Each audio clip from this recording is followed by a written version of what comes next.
Mohammed sallallahu alayhi wa sallam était le dernier messager de Dieu et le porteur de la science divine.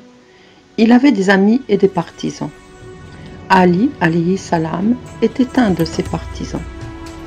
Ali alayhi salam est la seule personne qui est née miraculeusement dans la Kaaba. Son père était Abu Talib, l'oncle du dernier messager de Dieu et celui qui s'est chargé de Muhammad sallallahu alayhi wa sallam alors âgé de 8 ans. Dès le début de la mission de Muhammad sallallahu alayhi wa sallam, Abu Talib était considéré comme son plus grand soutien contre des païens. Dès l'enfance, Ali alayhi salam fut pris en charge par Muhammad sallallahu alayhi wa sallam. Ali alayhi salam fut le premier homme qui accepta l'invitation du prophète en islam. Au début de l'avènement et à la première invitation publique dans les réunions des chefs de la Mecque, le prophète a dit à propos de Ali alayhi salam: « Ô mes proches, sachez que Ali est mon frère, mon exécuteur et mon successeur parmi vous. » Après l'émigration à Médine, le prophète imposa à Ali alayhi salam comme son délégué à la Mecque, le responsable du remboursement des prêts que les gens lui avaient donnés. Le soir où 40 hommes armés décidèrent d'assassiner le prophète, Ali alayhi salam dormit dans son lit et, ainsi, il sauva la vie du prophète. Pendant la bataille de Uhud, Ali alayhi salam présenta un tel dévouement que l'ange Gabriel descendit et dit: « C'est le sacrifice ultime et le sacrifice de soi qu'il montre. » Le prophète répondit: « Il est de moi et moi je suis de lui. » Après que Ali a tué 9 porte-drapeaux de l'ennemi, une voix céleste se fit entendre. « Il n'y a pas de héros comme Ali, il n'y a pas d'épée comme Zulfikar. » En éliminant le plus grand commandeur arabe, Amr ibn Abd Oud, à la bataille de la tranchée, il sauva l'islam du danger de destruction.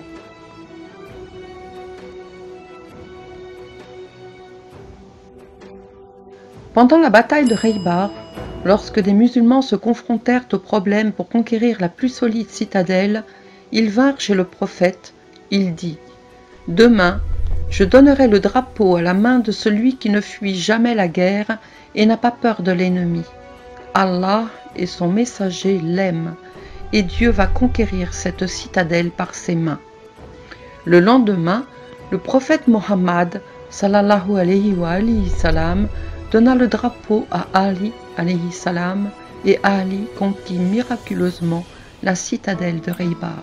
Parmi les 27 batailles dont le prophète lui-même était le commandant, Ali alayhi salam se présenta toujours, sauf à la bataille de Tabouk, car le prophète le nomma comme son successeur à Médine, mais bien sûr, Ali s'intéressait à accompagner le prophète, mais il lui dit: « N'es-tu pas satisfait que ton rang par rapport à moi soit le rang de Aaron par rapport à Moïse, à l'exception qu'après moi, aucun prophète ne viendra. » Après l'émigration, le prophète établit le pacte de fraternité entre les émigrants et les compagnons, 2 par 2. À la fin, Ali alayhi salam resta seul et le prophète n'avait choisi personne comme son frère.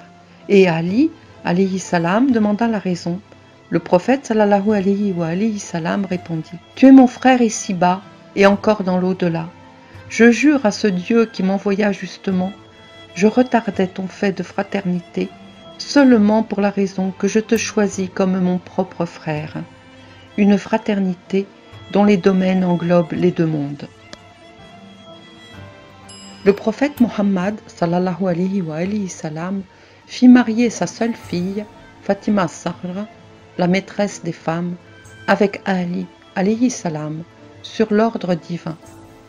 Le prophète se fit accompagner de Ali alayhi salam avec sa fille Fatima et ses petits-enfants Al-Hassan et Al-Hussein afin de Mubahila avec les chefs chrétiens de Najran.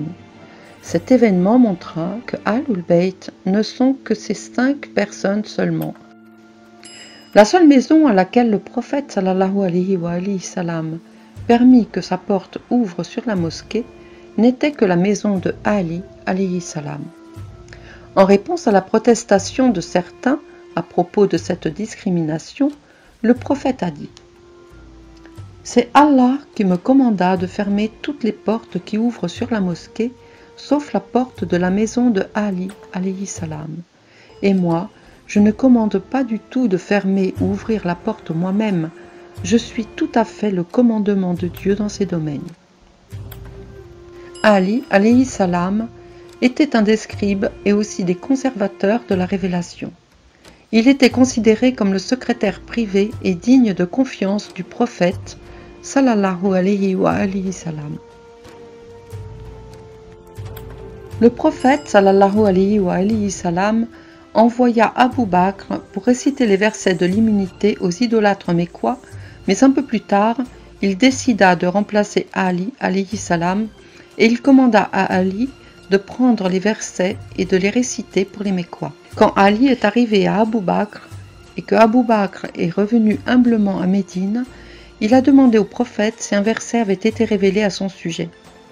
Le prophète, que la paix soit sur lui, a dit « Non, mais Dieu me commanda la récitation de ces versets par moi ou quelqu'un de moi aux païens de la Mecque. » En retour de son dernier pèlerinage à Ghadir Khoum et parmi des masses de musulmans, le prophète Mohammed sallallahu alayhi wa sallam présenta Ali en tant que son successeur et déclara « Celui dont je suis le maître, Ali est aussi son maître. » À la fin, tous les compagnons prêtèrent serment d'allégeance à Ali.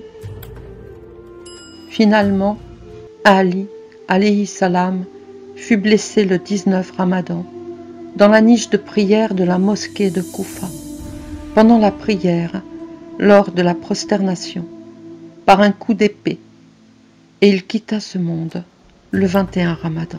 Le prophète Mohammed déclara à propos de Ali alayhi salam « Je suis la cité du savoir, et Ali en est la porte.